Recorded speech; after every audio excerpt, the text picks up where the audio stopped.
imagine sitting across from a member of the German secret state police and negotiating with him to allow for the release of a few Jewish youngsters and for the establishment of a Jewish school.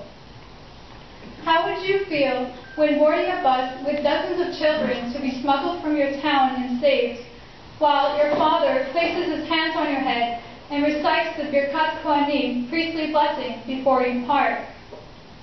There may be some people in your community who feel envious each time they hear someone speak about his relatives, simply for the fact that those relatives exist. Is it worth the risk to kneel at the feet of a Nazi officer and plead for him to let a parent go from the line of people spotted just a few feet away?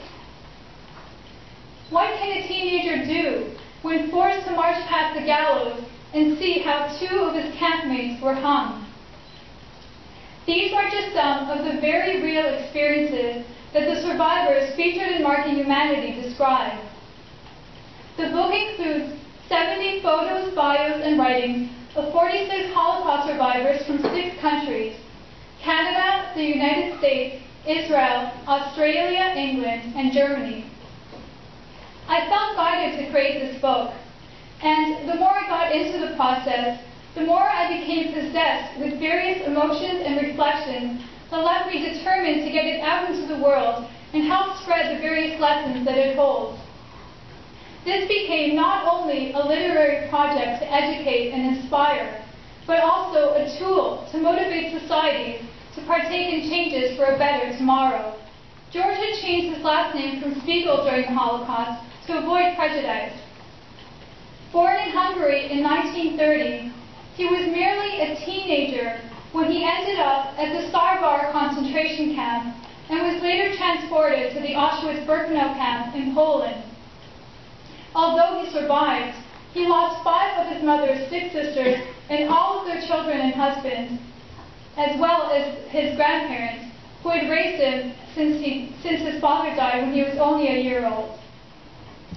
When I met George, he was 78 years old, but his spirit was very much still jiving.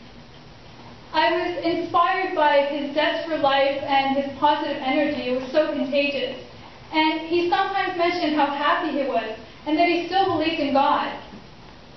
He inspired me, especially after all that he had been through.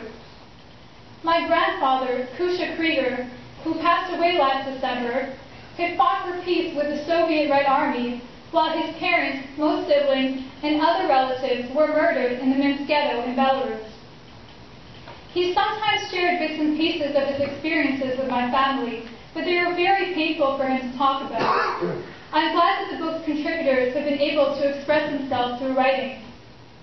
The gravity of the Holocaust and the systemic way that it was carried out made it a particularly unique and terrible event in history. I had such difficulty understanding how people like the Nazis could create such atrocities, or what makes anyone worthy of such treatment. I was also aware of the continuing spread of anti-Semitism and the various other acts of hatred, discrimination, and violence that have since occurred around the world, and I longed to somehow ensure that future generations could discover the true meaning of never again. Connecting with the survivors also helped me to further recognize how much people can learn from these individuals. They could have easily allowed themselves to succumb to the ways of their oppressors, drowned in their sorrows, and projected nothing but anger and hatred onto the world. Instead, they remained resilient, and they rose above the hatred and tyranny of Germany's Nazi regime. Doing good deeds and treating others as one would like to be treated is a choice. And this choice is available to every person around the world. In Marking Humanity, Tamara Dewell mentioned how some of the women who were captured with her cut a 3-centimeter piece from the little amount of bread that they each received at one of the camps and built a cake out of it for her birthday. Survivor Eva Brown in the United States mentioned how a Nazi guard in Auschwitz had brought her food as well as a blanket to shield her from the cold. Alberni, now in Stratford, Ontario, related how a Jewish man had been hidden by a Catholic priest who had raved and ranted against the Jews, but had chosen to save that boy. It is these types of examples that help emphasize how every single person helps to shape the world and can strive to be a light within his own family and community. This is not just about the past or what happened to those people. It is very much still relevant today. And it serves as a wake-up call for change and as an example for others around the world who are still struggling to be heard and to reach a place of love, peace, and healing.